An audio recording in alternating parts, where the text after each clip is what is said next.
This conference will now be recorded.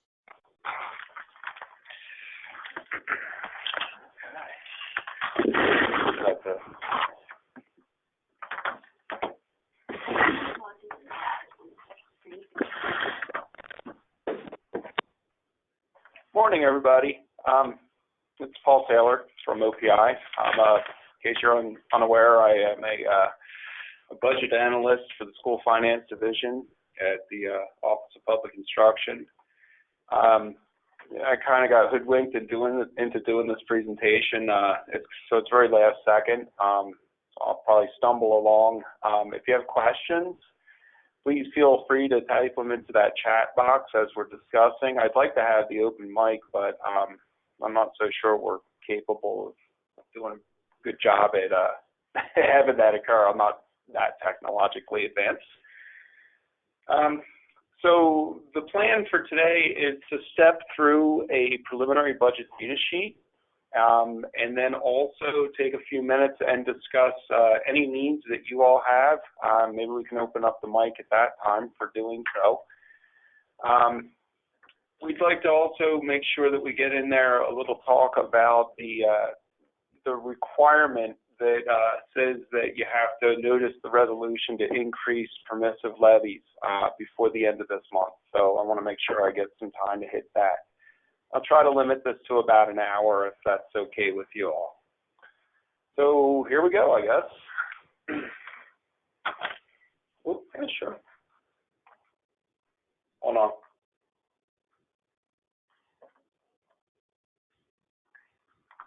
You good? You good? Okay, so a preliminary budget data sheet is information about your upcoming year's budget that is able to be calculated here at the Office of Public Instruction. There's a requirement that we provide some information to you by the 1st of March, and that comes out in the form of a preliminary budget data sheet. Law actually specifies that we have to provide to you on March 1st your base and max budgets. The other page information on a preliminary budget data sheet is sort of incidental and nice and happenstance kind of stuff. So to find a preliminary budget data sheet, you can do this with me if you'd like, if you have an extra screen on your computer. If you can navigate to opi.mt.gov, that would be the screen that you're seeing currently, I hope, in the background. If you hover over leadership, you'll find school finance. Give that a click. Let me move this. Over here, all the way on the right, is a tab called Budgets. Give that a click. Move that back. And then over here are these preliminary budget data sheets. So they're preliminary because they're not your actual final budgets. Once we get through Mayfair's data collection this summer, we'll be able to know your mills and actually publish an actual budget for you. But here's the preliminary ones for 2020.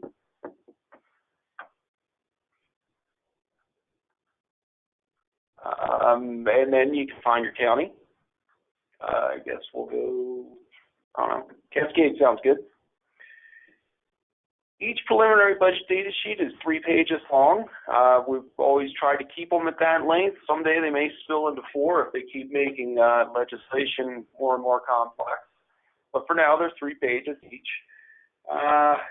Great Falls has big numbers and I can't add well, so let's go to a smaller school.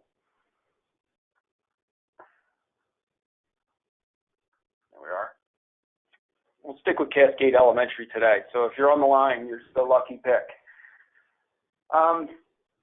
So like I said a little bit earlier, statute says that we have to provide you your base and max budget, but like I was saying, it's 3 pages of information. So there must be a whole lot more to it than that, what's being described here. So my goal for this session, and if it's too rudimentary for you, just type in some questions and tell me to step it up, or maybe just join a different webinar a different day. But I'd like to go through and discuss probably pretty much everything that's on these 3 pages, so it's going to take a bit of time. Here we go. So at the very top, it talks about certified A and B. A and B stands for average number belonging, and the definition for what A and B is set forth in statute under 20-9-311. That's where A and B gets defined. And really what A and B is it's a modified enrollment count. We take enrollment counts on the first Monday of October and the first Monday of February. We take those two numbers, average them together. We multiply them by 187, then we divide it by 180, and that's average number belonging. There's a lot more to it than that, though. We take that raw enrollment and we'll take out preschool students who are not approved to be part of a kindergarten program by the board. We take out students who are over 18. We take out adjust for part-time. We make adjustments for early graduates. We make adjustments for youth challenge. There's a few others. I think I got the bulk of them now. So we make all these adjustments to your enrollment before we go ahead and make that average and then conversion to A and B. To complexify it more, there's, in this particular school, you might notice that there's 4 numbers representing A and B. And so there's a little bit more to it than just that even. A and B isn't ever calculated just for your entire district. It's a calculation that's based on budget unit. And budget units are elementary, middle, and high school, so E, M, and H. To have a middle school, you have to have an accredited middle school program. There's lots of K-8 programs that are just E. It's because the middle school program is unaccredited. So what we'll do is we'll take a look at these students in these budget units, the enrollments in these budget units, and then we'll do and calculate A and B based on your particular district circumstance. So that accounts for the E and the M. So this particular district has an accredited middle school program, and that's why they'll have, this M1 here. So a little bit more then, might notice that these are, it says fiscal year 2019-2020, and over here it says 3-year average. So a bunch of years ago when I first started working here, the state had declining enrollment at the time, and legislation was going on to find a way to help lessen the blow for a declining enrollment situation. And they created a thing called the 3-year average A and B. So how that is calculated is we take the current year of A and B, in this case 2020, we'll take a look at the current year A and B in 2019, the current year A and B in 2018, and we'll 3-year average them to get 3-year average A and B. So that's what these two numbers over here represent in this area. So you're kind of like, well, so what, right? It doesn't really matter if I have current, which is this over here, which we talk about current A and B, or 3-year average A and B.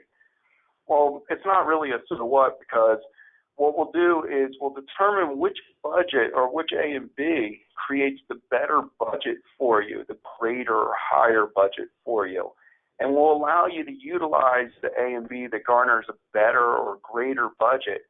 So it's the greater of either current or 3-year average A and B that you get to base your budget on. After that decision's made, we term that budget limitation A and B.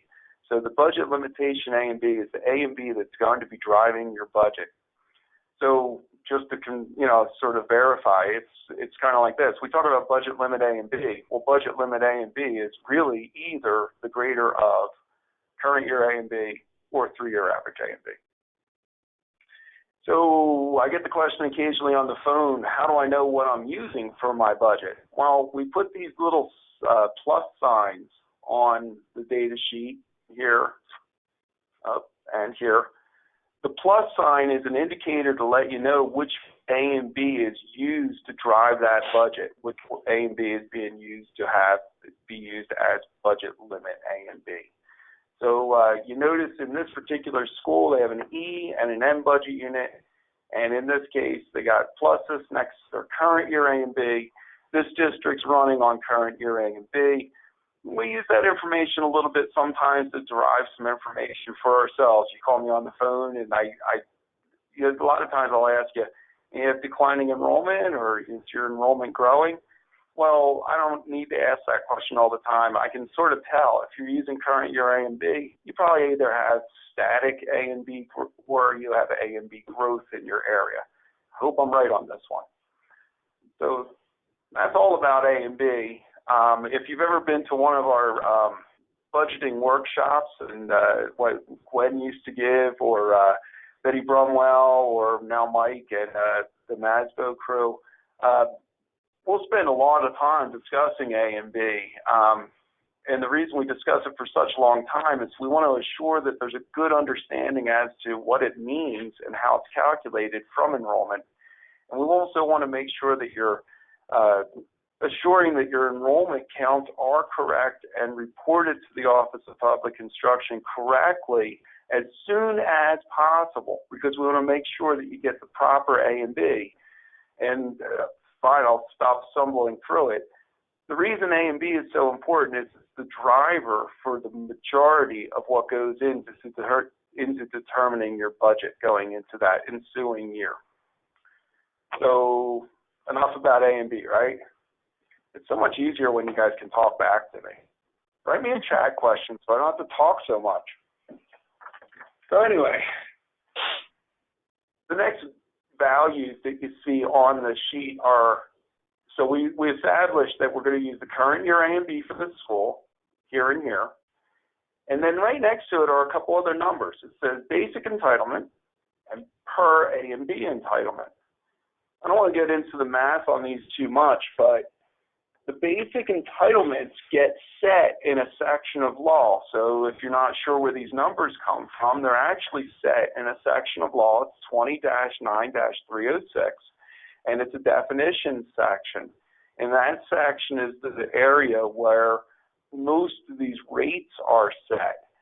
So a lot of you may have heard that House Bill 159 was passed by the state legislature just recently, and it was also signed by the governor. Well, that was good news for us here at OPI, because that meant we could go into this section that's this 20-9-306, which is this House Bill 159, changed all the numbers. So we could go into Mayfairs and put all the new numbers in there for you.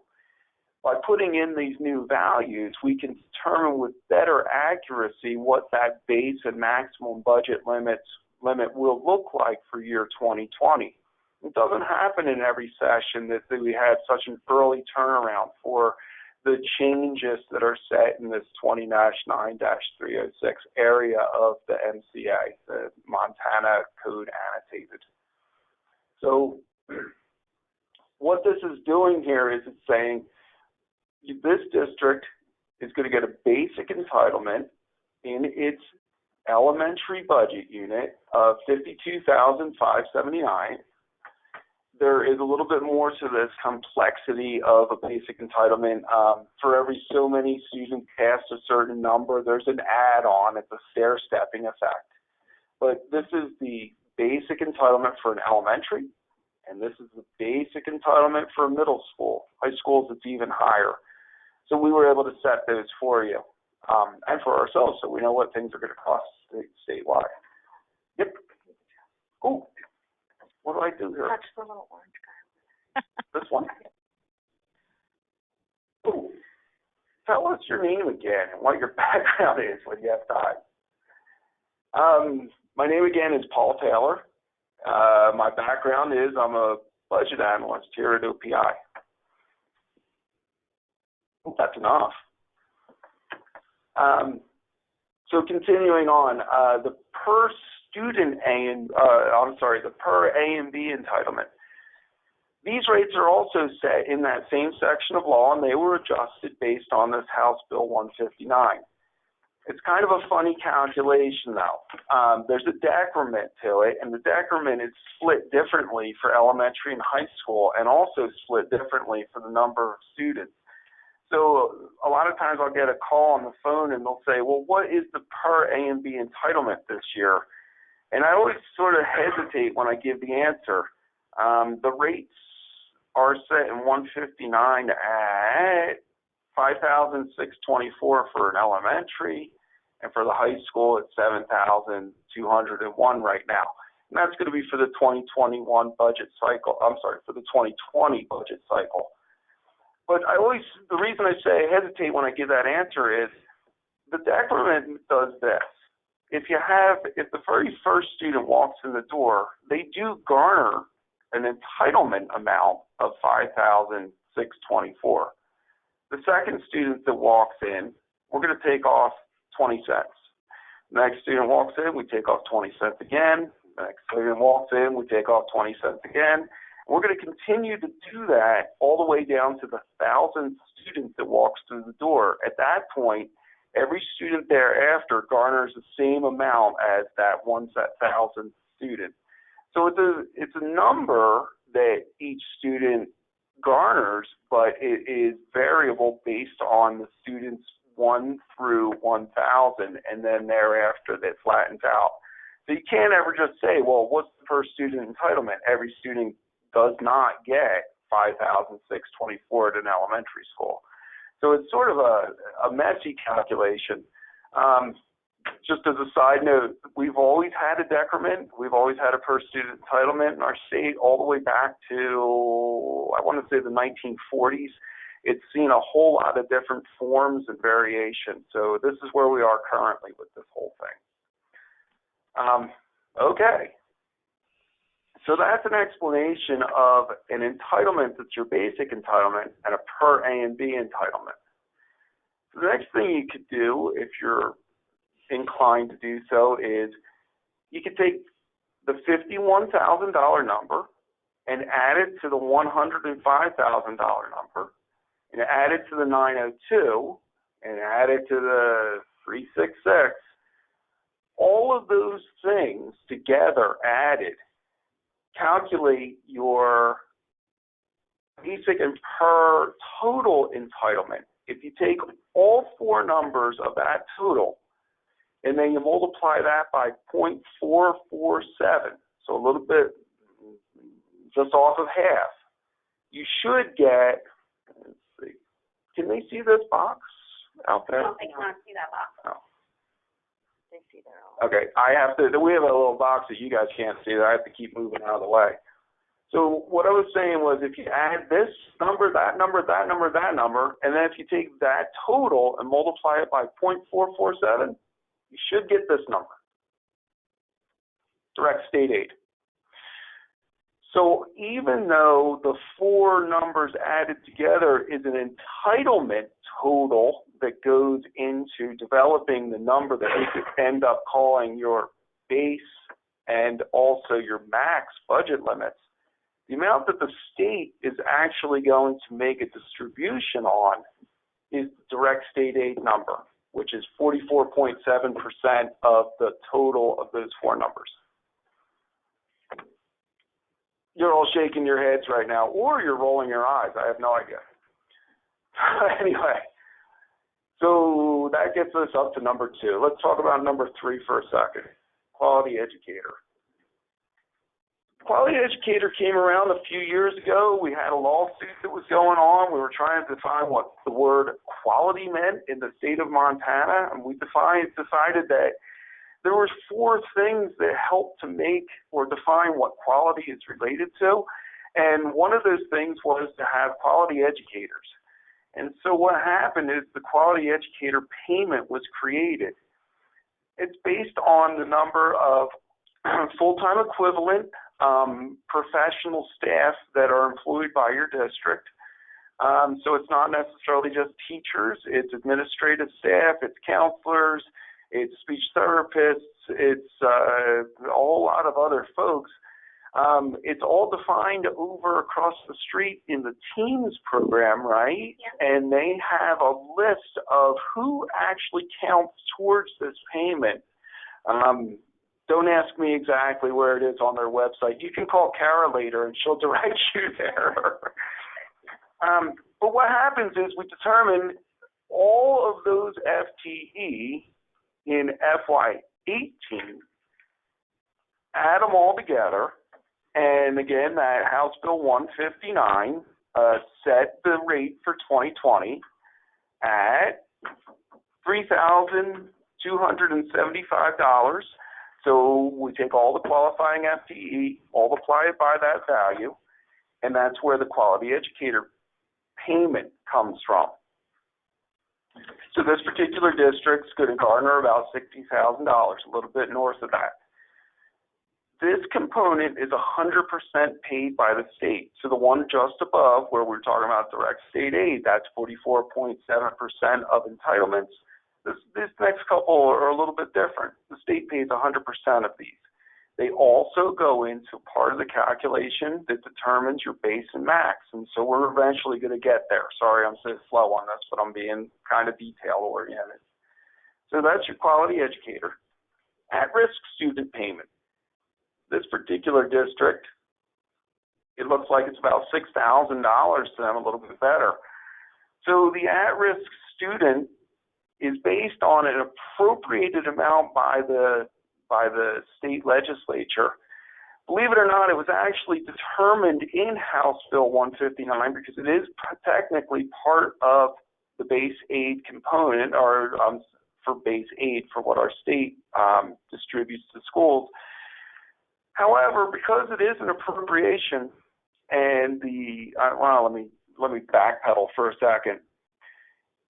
When we determine base aid, what happens is we increase the base aid ask by a certain percentage. The percentage is based on a consumer price index. It's a CPI inflator. The CPI that is used, the governor has to put in his proposal. That amount was 0.19% in 2020 over the base year of fiscal year 2019.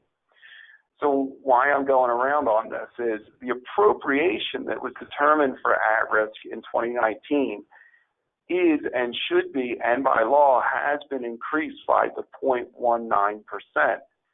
We didn't change it here yet because House Bill 2 is the appropriations bill that has to be passed by the Montana State Legislature here within the next 45 days and then hopefully be signed by the governor. That appropriated amount for at-risk is its own line item. And so what we're going to wait on is to assure that that line item appropriation does increase by the 0.91. And we have word that because of some goofy stuff went on last session, they may actually put just a tiny bit more on there. So we want it to be accurate in what we provided to you. And so when we put these data sheets out after the session, this number will be adjusted by at least the 0.19% increase. Okay, so enough about that. What we do is we take a look at the amount of Title I that was received by each district in the state. It has to be actual monies that were drawn down and received and accepted by the district. We total that up. We determine the proportion of the Title I that your district received. We apply that proportion to the at-risk student appropriation to determine to split up this appropriation amongst the 400 operating school districts across the state. So that's how that gets determined. So you can all expect your at-risk to go up by just a tiny bit from where it currently is. So hopefully that's not a problem. The next guy, Indian Ed for All. The Indian Ed for All appropriation or payment is, again, the at-risk is 100% paid by the state, so is the Indian Ed for All. Indian Ed for All is a payment that is based on the number of budget limit A and B times $21.96 for 2020. 100% paid by the state. The achievement gap payment. This district, it looks like they're going to receive about They're going to get $648 in 2020. This is a payment that's 100% paid for by the state, and it's based on the number of students who have self-identified themselves as American Indian students attending at a particular district. We add those all up and we multiply those students by the rate that is set in that same section of law, which is $216 for 2020. Okay. And then finally, data for achievement. Data for achievement came along a little bit later, 2 sessions ago. You know, I'd look at your phone, you're supposed to know the answer. I don't. Data for achievement. 2 sessions back. It was before I got here. Had to be more than that. All right, I can't remember when we put this thing into place. Maybe one of you guys can refresh my memory. This is also a payment that is 100% paid by the state. The rate is set in the same section of law, and it's $21.03 in 2020, and that would be that value multiplied by the budget limit A and B of 2020. So that's how that number is determined as well. Okay, special ed. Any questions about any of that? You got chat questions? Because I need a break. All right. Okay, special ed. The special ed is an appropriation. This is also an appropriation that's provided for us through the Montana State Legislature. There is currently a committee bill to increase the special ed appropriation in accordance to that CPI inflator. So we should, or hopefully, see an increase of whatever the appropriated value is in fiscal year 2019. That would be the post-special session value, inflated by at least 0.19% for 2020. In case you're wondering about 2021, you want to take that value and the 2019 value and multiply that by 1.83%. That'll get you to the 2021 value. Because House Bill 2 has not been passed, this committee bill has not been passed, and they got 45 more days, we're going to wait on seeing what happens. What we have currently is what current law states as an appropriated amount. So why am I getting into all this? Well, what happens is you take the appropriated value, you split that appropriated value 4 ways. 5% of that split, or 5% of the appropriation, goes directly to co-ops. It goes to the 21 co-ops in the state for travel and administration. You take 25% of the appropriation and you set that aside for disproportionate cost reimbursement. You take 17.5% and you set that aside for the related services block grant, and the remainder you put towards the instructional block grant. So you take an appropriation, you split it up, and then we take that and we do stuff with it, what I'm going to talk about here in a second, and we determine how much would be available to each school based on A and B and other factors. So here's how this works a little bit. In this section here of your hand sheet, or of this data sheet, sort of gets into this. First off, there's a word here that says yes. I would hope that every single district in the state, that word says yes. It's basically saying, does the district qualify to receive special ed block grants? Years ago, we had a few districts that stated that they didn't want to receive the block grants, and therefore it would say no. And that was only occurring for 2 districts in the state at that, when I started working here. Now I believe everybody receives the block grants. The next line here, it says, here's your instructional block grant, and this is the rate. So the rate is currently set at $149.54.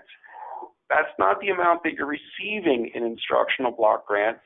That's the amount available to distribute to districts for that particular block grant based on the proportion of the appropriation after it's split up, and after then it's split up amongst all the A and B in the entire state.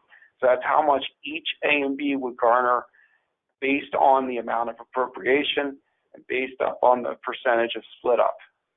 Same with the next line, related services block grant, 4984 is per A and B number. The next number I have a lot of fun calculating every year. This is a threshold for disproportionate costs. I'm going to come back to that in a second.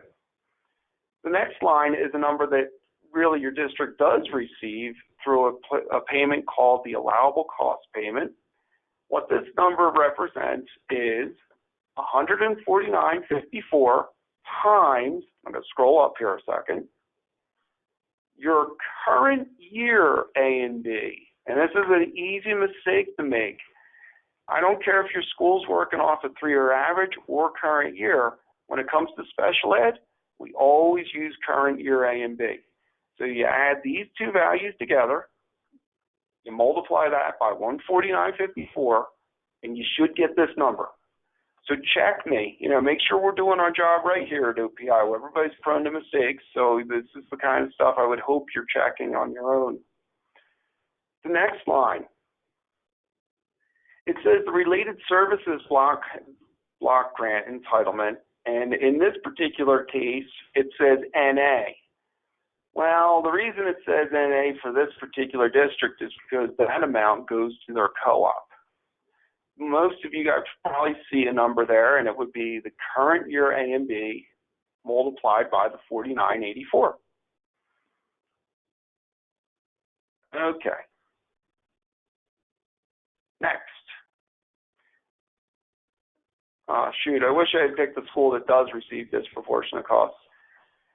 Disproportionate costs, again, it was 25% of the appropriation.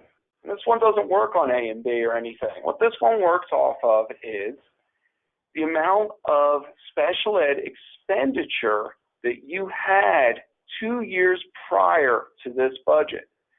So the reason we went with 2 years prior is we can determine how many special ed expenditures you had in fiscal year 18, because that is the most recent trustee's financial statement that we have from you. So we can take a look at all your 280, your program 280 expenditures to see how much you have spent in special ed, local and state. What happens here is you take a look and see that you've spent all of the state money and your local match, which basically is for every $3 the state gives you, you need to spend one local dollar. So we're going to take a look at all of the state funding provided to you through the allowable cost payment from 2018, plus your local match. Then we say, okay, how much more have you spent in addition above that? And we're going to give you 40 cents to $1 on that. But that's not 100% true. Remember I said there was this funny threshold thing? Well, what we have to do is we say, what is 25% of the appropriation? And I had to take a look at every school in the state, see how much schools have spent above the amount that I just discussed, and I have to determine how much is available to distribute back to schools to provide the 40 cents on $1. And so the threshold basically creates an additional gap. So what happens is we take a look at all the state money that was given, then the local match, then there's a gap that you also have spent money on because I don't have enough money to distribute everything all the way down to that line. And then anything above that, now I can distribute the 40 cents on $1, and that determines your disproportionate cost reimbursement. So it's backed into and is sort of regulated by the amount of disproportionate cost reimbursement of appropriation available to provide to districts. So yeah, wrap your head around that one. That's a lot of fun. We can go over it some other day if you want. Call Kara. She'll explain it. Okay, so then what happens is we're going to say, all right, well, you receive some instructional. This district doesn't receive the related services, but many districts do. This district isn't receiving any disproportionate costs, but many do. If you add together A, B, and C, you should get D. And D is the amount of funding that the state would provide to your district. Believe it or not, yeah, I know, it's a payment, but believe it or not, it's also a portion of the determination that goes in, or a value that goes into the determination of the base and the max budget limits. So remember when I started off, I said, oh, well, you know, all we have to give you is your base and max. Well, the reason all this other stuff exists here is because this is all the steps we'll walk into to calculate your base and max. Okay, next numbers. This is by the way, this would be your related services block grant. The current year A and B times the $49. This is the amount here that this is going to a co-op, because this particular district belongs to a co-op. So, well, let's do this way first. I'm going to go back and discuss the disproportionate costs for a second. I may have to scroll to a different school. You know what, we'll just stick with this one. So if you wanted to get more into that disproportionate cost reimbursement calculation, this box here is a discussion about the determination for this particular line right here. And so just real quick, I'll sort of reiterate a little bit, won't hurt. So here's your 2018, that's off your TFS. The allowable cost expenditures. Those are going to be expenditures from program 280 from your general fund, your tuition fund, your metal mines fund, a different mining fund that I can't remember the name of, and your impact aid fund. So those are allowable costs. There's a definition on your TFS sheet near the very bottom as to what counts and doesn't count, but it's different for every district, because if you have a co-op director, you get to put a few extra expenditures in there that other districts don't. So here's the total of expenditures made from 2018. This says the amount to avoid reversion. That's the local match amount. And then this is a calculation to say, do you or do you not qualify to receive disproportionate cost reimbursement based on that stacked up model that I wish I had a way to scratch it out for you on a piece of paper. So this all relates to that disproportionate cost number right there. All right. So the reason I went in that order is because I kind of want to talk about that number. Well, okay, I'm lying. Let's just go ahead and talk about the next block. It says required local match. Well, it's sort of related to what I'm discussing. I was saying that you have to put in $1 for every 3 the state puts in. So what this is saying, this does not, this next section here, it does not affect your base or max budget for 2020. But what it's doing is it's saying, well, the required match would be 33% of your instructional block grant, 33% of your related services block grant, 33% of the portion that goes to co-ops. And what we'll do is we add these 3 together, and it's basically what it's saying is, oh, I'm sorry, it's all 4 of them, isn't it? 3. No, it is these 3, right? Yep. Yeah. So if we add these 3 together, what you end up with is messing something up. What's G about them? So the required match.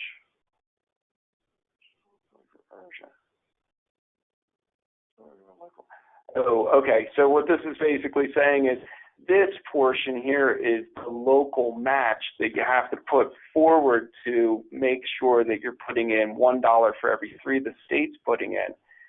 This value down here is that local match plus the special ed allowable cost payment.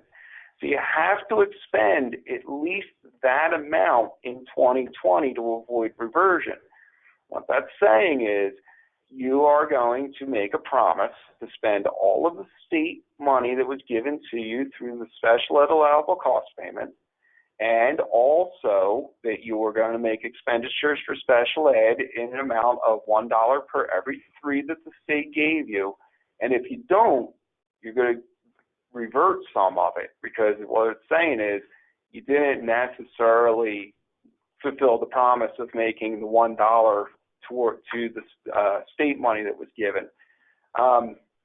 What it means to revert is when we go forward in time, we check on your TFS to make sure that you did spend in this case, $45,651. If you didn't, 2 years into the future, your special allowable cost payment will be adjusted for the amount that you didn't expend, and that's reverted by it not being distributed 2 years into the future. I hope that makes sense. Just a few hints. If your district doesn't have any special needs students whatsoever and you are a part of a co-op, remembering that transfers to the co-op count as expenditures and would count towards the minimum amount to avoid reversion. So there is a way to assure that you don't revert money by working with your co-op, and also then assuring that in the future, if you do happen to have special needs expenditures, there's a way that then you can, rebound from that and not have it be diminished by the state because of not making expenditures and creating a multitude of reversions on yourself. It's pretty minimal. There's not many districts that run into this problem. Okay. Phew, page 2, huh? So this box I'm not going to rehash. It has to do with disproportionate cost reimbursement. And finally, we've arrived at the thing that law says we actually have to provide. Oh boy, wait, hold on. This percentage here, let's talk about that just for a real quick second. What that value or what that percentage represents is it's always going to be a number between 75 and 100. And most districts, you're going to see the 75 or 100. It's a calculation, and it's a calculation that is set in law. It's set in, I was going to talk about all of these. I didn't do it.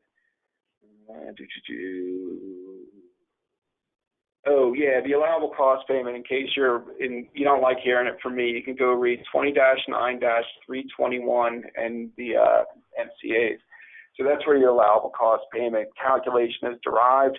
You'll also see how you'll have to compare that up with ARMS, but it does go into the distribution, the breakup of the appropriation. It goes into how to determine your disproportionate cost reimbursement. So it's all written down in words.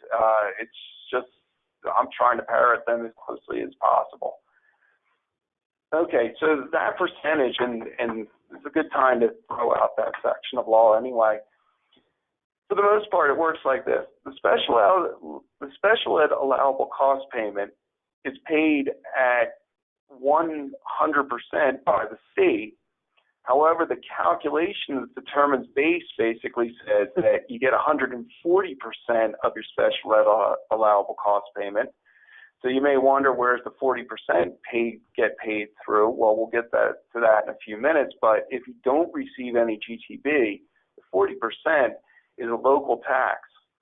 If you receive GTB, which is basically a little bit money provided for low wealth districts, low taxable wealth districts, there would be additional state aid in there, and I don't want to confuse it too much. So that sort of leads me into the 100% thing. The maximum general fund budget takes your special ed allowable cost payment, and it gets added to that an additional 75% all the way up to 100%. There's a calculation. I'll tell you what. Let me just bring it up.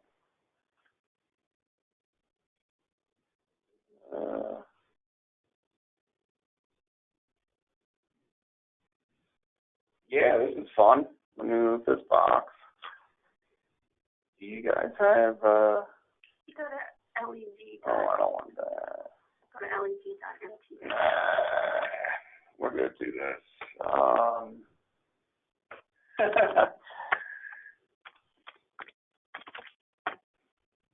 Plus, you're sick of hearing me anyway. I want to put a plug out there. There's these still, the way back when we used to make these hand sheets, and that's what I'm bringing up here. And I want to applaud a few people out there in the community. I've actually gotten screenshots of hand sheets that they filled in. I'm so proud that there are still people out there that are willing to print these things and fill them in by hand to check us. Because like I said, everybody makes mistakes, and I truly respect a person that'll print this thing out, sit down, and fill it in by hand, because that is truly the best way to learn all this stuff instead of relying on us to do formulas or something like that. It's really neat to work it by yourself. So thanks for doing that.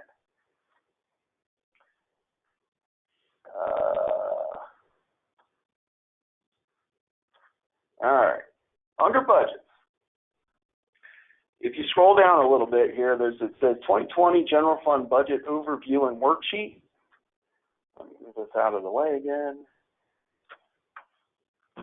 Almost every single thing that I've discussed thus far is covered in these hand sheets. I'm just going over, the summed up version of it on these 3 pages. But this is a description of everything I've described. There's A and B. What am I trying to get to? The special ed one. Now I'm trying to get to the max one. Here it is.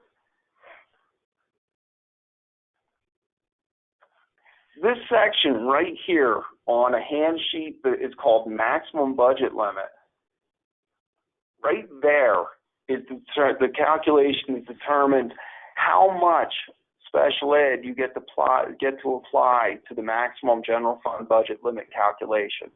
So basically, you're taking a look at your special ed allowable costs in the special ed allowable cost expenditures in 2018 divided over the allowable cost payment in 2018, again, because that's the most recent year of TFS information we have. Punch it through this calculation, you're going to get a number that will be somewhere in, well, it's going to be some number. If it's greater than 100, you put it back down to 100. If it's less than 75, it goes up to 75. And that is the amount of special ed allowable cost payment that is directed towards the calculation of the maximum general fund budget limit. So I just wanted to let you know it exists out there. And again, have fun. I love coming out and doing this with you, but that's not an option right now. So there is a way to figure this out if you want to. Okay, that was my escape from having to talk about it too much. That's that percentage. Let's go ahead and talk about these the next 2 numbers. And this is what law tells us we have to provide to you by March 1st. And here's how you get that base budget number. Just an add, because of course I have to add things. Everybody has to adopt a budget that is at least base. Before I started working here, that wasn't true. There were years earlier that you could adopt budgets less than base. No longer true. You have to adopt at least the base budget. How do I get the base budget? Here's how you do it. You go back to your basic entitlements, your per student entitlements. You add them up, and you figure out what 80% of that is. So simply, I mean, if you got fast hands and you can type this into a calculator, add these 4 numbers together and take 80% of it. Then ignore direct state aid, because remember the state's only paying 44.7% of those entitlements up there. This is not about payments. This is about the calculation of a budget limit. So you got to get all the revenue ideas out of your head. It's just a formula to determine what the base budget limit would be. So again, 80% of these 4. Next, 100% of quality ed, at risk, Indian Ed for All, the Indian Achievement Gap, data for achievement. Add that to what we talked about, the 80% before, 100% of them. Next, go to your special ed allowable cost payment right here. Take that and then add another 40% past that. So 140% of your special ed allowable cost payment. Add all those numbers together. Geez, I hope I got this right. should end up with your base budget limit. It's just simply a formula to help you to derive what the base budget that your district needs to adopt. You shouldn't be basing what your adopted budgets are based on what the OPI determines for a base budget limit. You need to determine the need of your district, and it should be at least base or greater. Okay, so that takes care of base. Let's talk about max for a quick second. It's real similar. So in this particular circumstance, we're going to go back up here. I'm going to look at my basic and my PERS. I'm going to add all four of those numbers together. This time I'm not taking 80%. I'm going to repeat that. Do not take 80%. It's 100% of those four numbers plus quality educator, at risk, Indian Ed for All, the achievement gap, and the data for achievement. Again, 100% of those. Then add to that value your special ed allowable cost payment plus, again, in this case, 100% of the special ed allowable cost payment. So yeah, 200% of the special ed allowable cost payment in that particular circumstance. If this percentage number here said 75, you would take your special ed allowable cost payment, then take 75% of it and put those two numbers together. So it could range anywhere from 175% of your special ed allowable cost payment all the way up to 200% of your special ed allowable cost payment. Again, if you don't like that from me, you're going to have to go take a look at 20-9-321 in the Montana Code Annotated. And it's all in there, and it's also defined a little bit better. You know what? I'm wrong. It's not in that section. It's in 20-9-306 in the calculation of max. That's where it's actually centered. So, sorry, my apologies. Okay, so that will get you your base and max. And I get the phone call all the time. Hey, how come this number here that it says I could have a highest budget? Why is that number greater than the max number? It's because years and years ago, your base and your max were your budget caps. There was a minimum, there was a maximum. And actually, for a bunch of years when I first started working here, a lot of districts were above the max, and there was laws centered around getting your budgets down to max. A lot of districts were over max. There was a 5-year plan, and then there was a legislative session that amended that. It was a 6-year plan, and then it was a 7-year plan. And then the legislature came in and said, you know what, we're getting rid of all of that, and there's no longer a plan to get your budgets below the max. So the term maximum budget limit is simply just a formula for determining a thing known as the maximum budget limit. It has a purpose, but it's not the maximum budget that you can adopt. So what we have are things we call voting limits. So just to be clear, base and max are budget limits derived from formulas that are determined from entitlements and payment calculations that we've been discussing for God knows how long. Well, more like I've been discussing with myself for almost an hour. Well, I guess we're going to just keep on plugging through. I'll try to cut it off sooner or later. Okay, so voting limits are a little bit different, and this is where a lot of my phone calls come from. There's two of them. There's a highest budget without a vote, and there's a highest budget with a vote. Well, your highest budget without a vote is just what it sounds like. It's the highest budget that you can adopt without going out to your voters to ask for an additional levy amount. And really what it equates to is your base budget, right here, this number, added to your permissive over base amount, right here. So if you add those two numbers together, you should get your highest budget without a vote.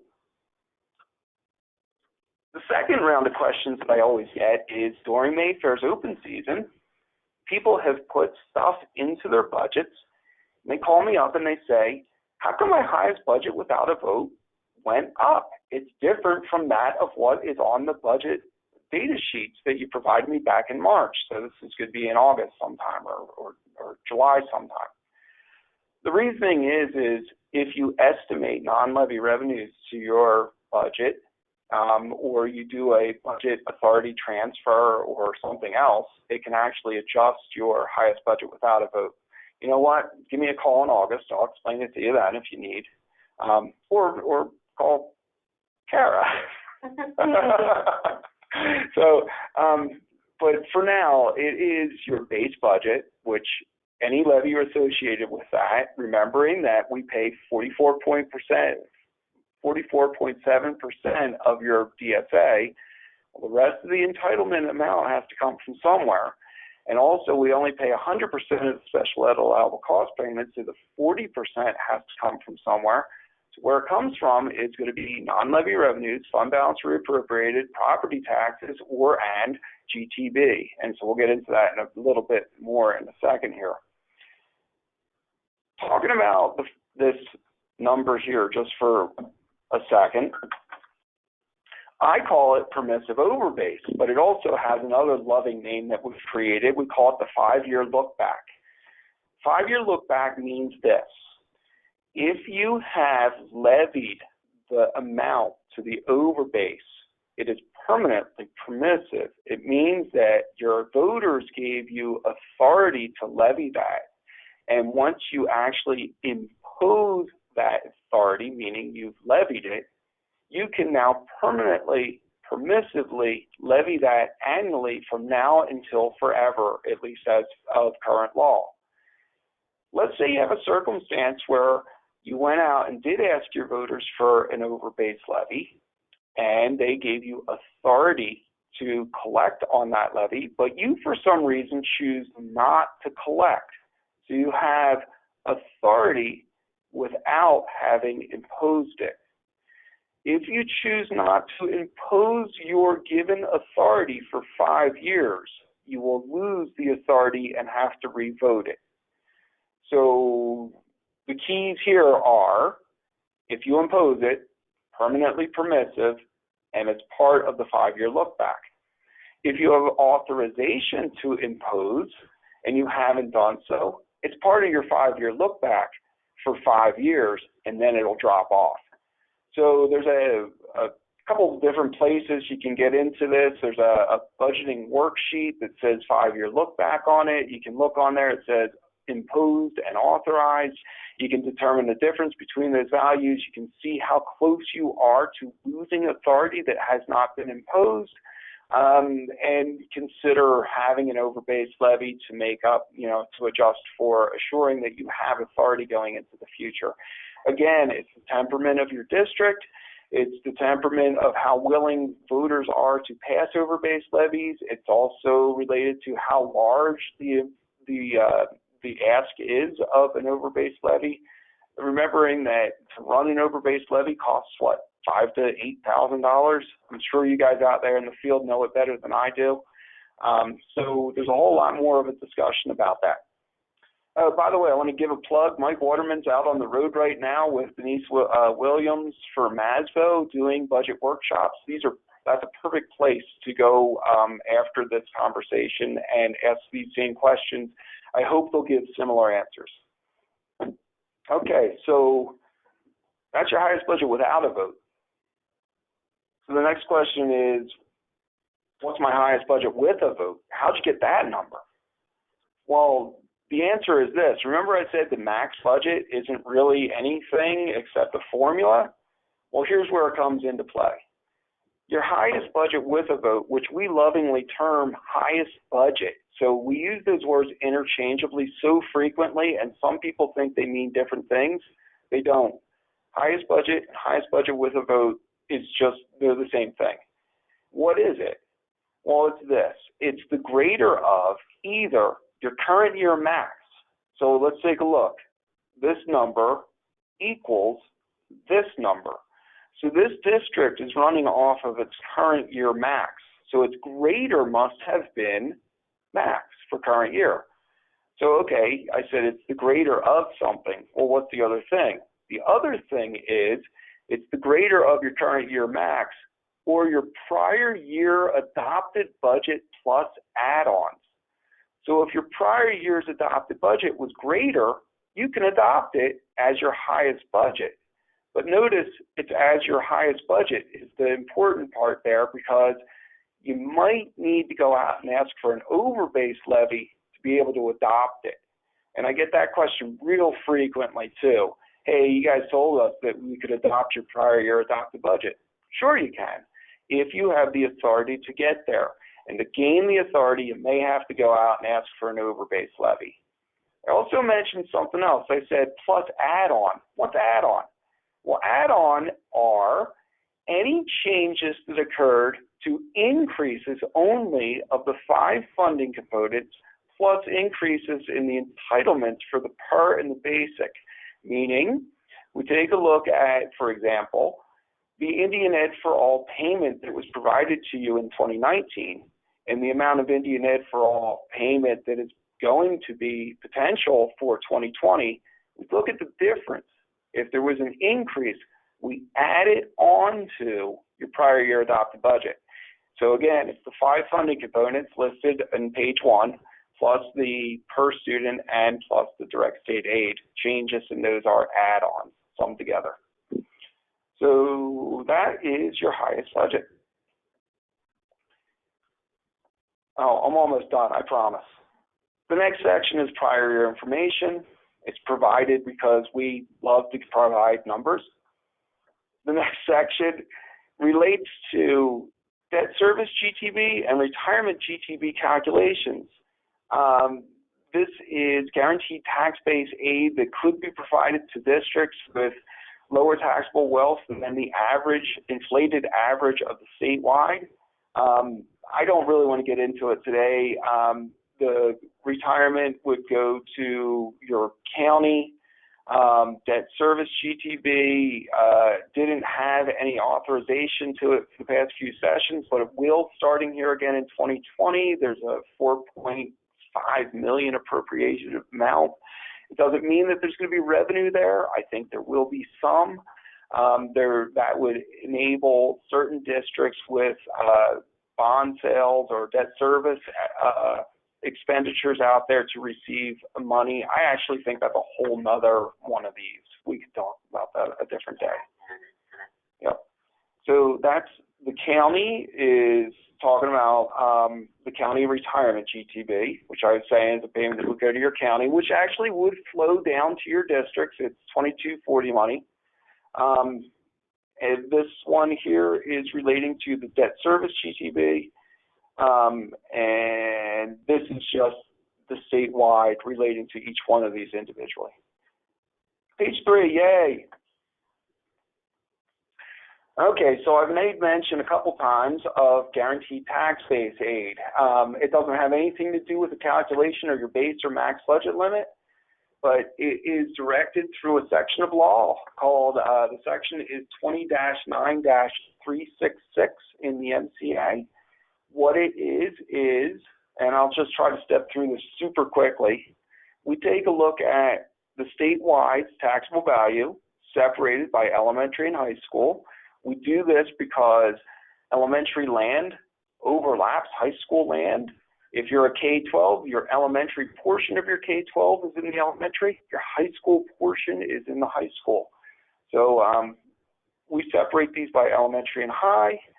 We then go statewide and add up all of your prior year. Notice this says 2019, 33% of the basic, 33% of the PER, and 40% of your special ed allowable cost payments from 2019. We have to use 2019 information so that we can calculate a subsidy per mill, so that we know going into the 2020 budget cycle, how much to provide to your district a subsidy per every base mill that you decide to impose on your taxpayers. So let me go back a little bit more. So we're doing this statewide. We look at the TB, we look at the GTB area, which is defined here. This is the area that property taxes would normally support. All you have to do is divide A by B, which is taxable value over the GTB area, and that would be statewide. What we do then is multiply it by 224. Why 224? When I first started working here, it was 175, then it went to 193, and as of last session, we're going on a little ride for that multiplication. We're going to multiply it up by 232 next year. Is that what it is? I think it's 232. You'll find out next year, or you can check in 20-9-306. It'll let you know there too. Or you can give me a call, or call Kara. That's my answer to everything. So why would we take the statewide ratio and multiply it up?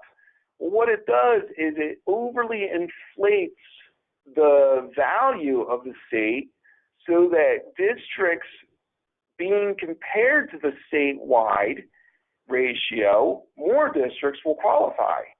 And also, the more districts that are qualifying, including the districts that normally qualify, will qualify for more GTB. So by raising the threshold, you're actually providing more state aid to districts. A little bit more about it. It's not a linear relationship, this calculation. The further away from the statewide inflated average you are, the more GTB your district garners. If you're just slightly under the statewide average, you won't get quite as much GTB. So here's the example. That's the statewide portion. And then what we do is we take a look at the particular district in relationship to the inflated statewide average. So see here it's doing kind of the same thing. You take that statewide ratio, you look at your personal district's GTB area, that's the DSA or the per and basic portions. Here's the 40% of the special ed.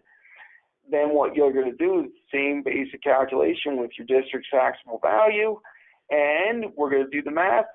And this particular district is under the inflated statewide average and is qualified to receive $5,498 per every base mill the district levies against its taxpayers in fiscal year 2020.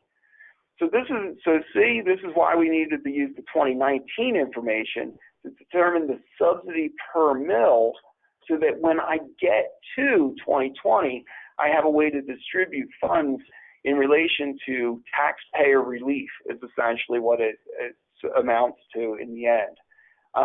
Again, the prior year, I know I keep harping on it, I wouldn't have any of this information for the current year going, if I had to do it against itself. So sometimes we talk about a GTB lag, has a lot to do with this calculation. And finally, here's a little bit about a different fund. So everything I've discussed thus far is mainly about the general fund. Last session, there was a bill called House Bill 30. Senate Bill 307. Senate, oh yeah, he was a senator. Yeah. Senate Bill 307. What Senate Bill 307 was created a section of law. If you want to see it there now, it's in 20-9-525, and it's about state major maintenance aid. And you know what? Come to my MASBO presentation this summer. I'll be at the summer conference. I'm going to do 2 sessions, I believe, about this topic. I can talk even faster and more emphatic about this topic. So you can self-punish yourself by attending if you'd like. But really what this is the following. The state, beginning in 2020, is going to start providing some support for major maintenance aid at your district. There's a whole lot to it, but the nuts and bolts are, law currently says that we have to provide to you this number. To get to this number, though, I need to know this number. And so what we're providing to you is the district state major maintenance allowable amount, which is equal to $15,000 plus. Oh, where's the A and B? No, up one more. Up one more. Plus your budget limitation A and B. So in this particular case, these two numbers added together, times 100. So budget limitation A and B times 100 plus 15,000 gets you, wherever the heck it went, gets you that number. So that's easy enough. But what that represents is an amount that we term the box. And the box is to be filled with local property taxes that can be levied permissively into the Building Reserve Fund, which is technically now known in this particular circumstance is the permissively levied sub-fund of the Building Reserve Fund. You can levy to fill the whole box if you want, and a lot of districts did that last year in 2019. I don't recommend doing that anymore. I would say back down from the amount that you're levying because the state should begin to pour money into your box with you. You can't surpass the size of the box. That's going to be my mantra this summer. But what this is saying is every dollar your district puts in this particular district, the state should pay 51 cents towards that. So if I put $1 in, you really should magically get $1.51 because the state's going to put in 51 cents. You just keep working that on up until you fill your box. You can't surpass 10 mills. There's about 25, 26 districts out there that could surpass 10 mills. Almost everybody else would be under 10 mills filling the box themselves. We're going to have to somehow account for the ability for you to determine how much state aid you should expect, and we have a way of doing that. And if you'll, allow me for 1 second, I'll show you a different spreadsheet again. Check your chat box. Oh, well, there's no little red thing. Okay. Yeah, it looks like this. Did everybody run away? I think you should. Oh no, 25 of you have actually survived. Hang on. All right, this is that. Okay, out there on the OPI website, under leadership again, and under school finance here, and then when you get there, you want to click on the word budget. There is a spreadsheet, 2020 General Fund Budget Worksheet. We should probably call that spreadsheet, huh? It's really big because it's actually tied directly into our database, and I apologize for being so big, but it's the only way I've learned how to manage this system. If you notice, this particular spreadsheet will cover almost every single thing that I discussed and more. LE for Cascade 101. Yeah. So if you pop in your LE, it fills in A and B. Here's those budget limits we were talking about with such pleasure in this area. If you pop in a taxable value, should help you to work out some mills. But instead of going into all that again, and we could do that maybe at the summer conference too, and just direct your attention to a tab called Building Reserve or Build Reserve. Here's that 51 cents. I will say there was Senate Bill 6, 8? What passed? It was Solomon. 9? Senate Bill 9 by Dan Solomon has passed. It is now law. It's going to adjust this calculation very, very slightly. It's going to use a different taxable value. I'm working on getting it programmed and making a spreadsheet that is accurate to what the new law says. But just really, really briefly, here's the 51 cents discussed. The box size is right here. Good God, does that match what was on the other thing? Oh, okay. Yeah, sorry. If what this is saying is, if this district was to levy $23.96, the state should kick in $11,703. So that's where I was saying, if you put $1 in, the state's going to put in 51 cents, and all the way up until you fill the whole box. I don't want you to use it. I really don't want you using this thing this simply, and I'm going to do this at the summer conference, but that's the basics. Right here, it sort of steps you through. This is what we have if we fully fund the program. this is what you should probably levy if you don't fund the program at all, which shouldn't be the case in 2020. This box is talking about if we partially fill the program, and the 40% you can change. Remembering anything on this spreadsheet is light blue or dark blue, you should fill it. You can change that to 100, and then you can actually start entering in information. I'm being way too brief on this only because of time. It's not only levies, it's also including estimated non-levy revenues that are allowable, and also legal transfers that you could possibly make. Down here in step 4 is sort of the break-even point. I don't want to get into it too much, and also don't want to put your hearts into it that you would receive the full 51 cents per if every district in the state maximized their state major maintenance aid permissive building reserve subfund. If everybody all did this, all 400 districts, it should cost the state about $10.1 million. Appropriated for 2020 is $6.4 million. That's appropriated.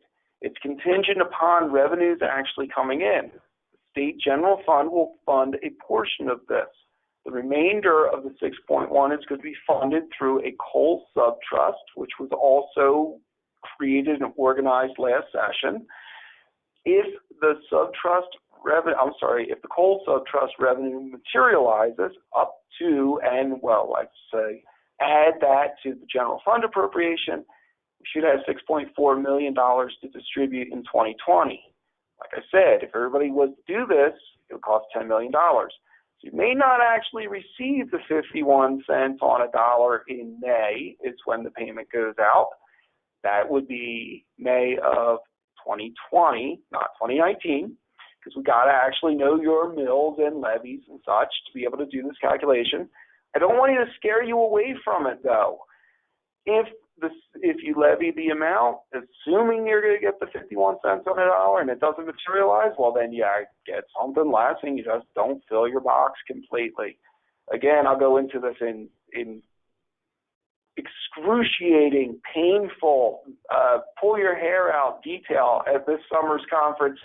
I also worked with Mike Waterman a little bit a few days ago. I'm hoping he's adding this into his MASBO presentations he's doing over the next few weeks. Okay, enough about that. One last thing, and I promise to shut up. The next bit is, if you're on this particular spreadsheet, you know by the end of this month you have to put out a resolution of intent to increase levies. It's in 20-9-116 if you're taking notes and you want to go read it yourself. We did provide for you a little bit on how to calculate that. Mike's going into it into major detail here in the next couple weeks. If you want the simplified version, there's a tab here called Mill Calculator. Unfortunately, I forgot to type in a taxable value. I'm going to go back to the Inputs tab, and I'm just going to take a guess. I'm going to say, I don't know, 8 million. And Paul, if I'm a new clerk, what number would you recommend I would put in the 2020 taxable value? Yeah, so what the resolution of intent states in there is that you're going to use your most recent certified taxable value, which is the taxable value that appears on the cover page of your 2019 budget. And if you're not sure where they are, here, I'll show you just here. Oh boy. So on the website, on the school finance area, go to budget reports, click 2019, find your district, read the number from the cover page. That's the number that you should be entering into this thing. Is it the most accurate taxable value? The answer is no. But you won't have another certified taxable value to your district until August of this upcoming, going forward here. So this is what you need to do your comparison based off of. I've lost Sue. So where's my spreadsheet? Oh, there it is. Okay, so I popped in a fictitious taxable value because I don't want to go look it up.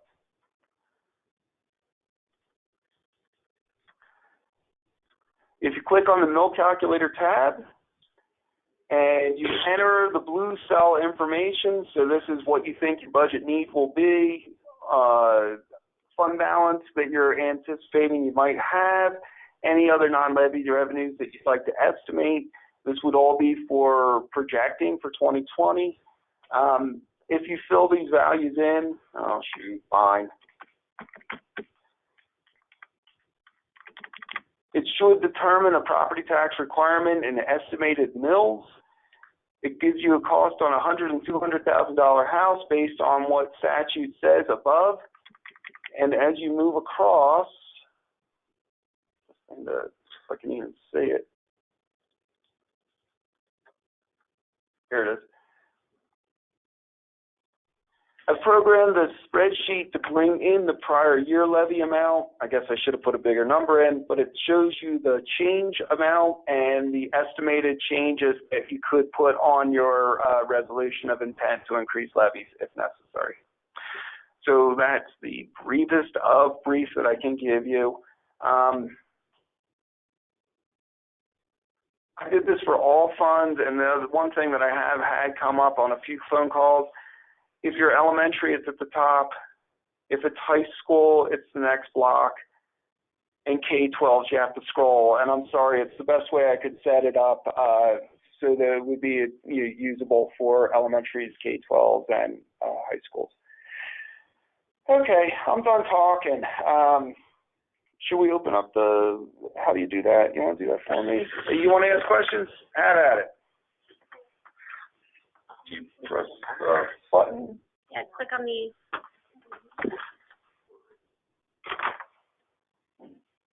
I'm going to unmute everyone. If you have questions, please feel free to chime in.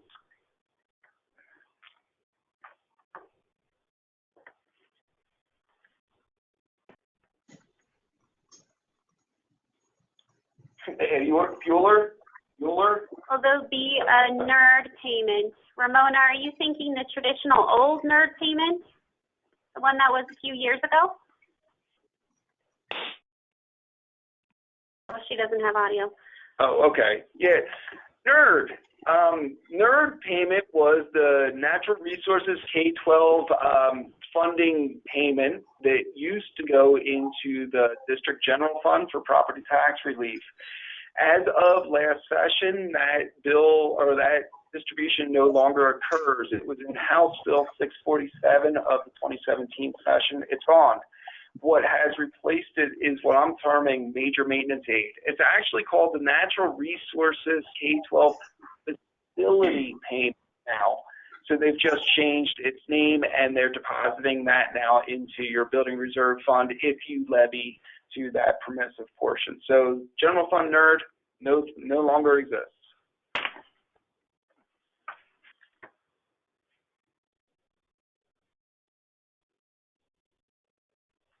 Anybody else have any questions?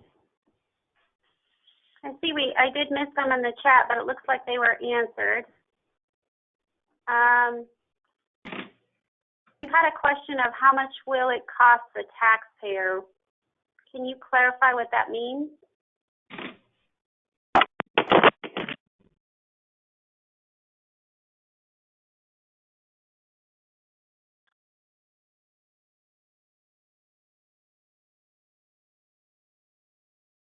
I'll answer it. Perfect.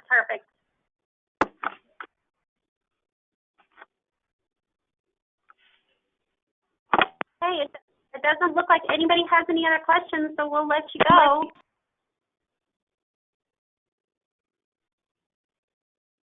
Okay, thank you. Have a great Friday. Feel free to call Paul with other questions. No!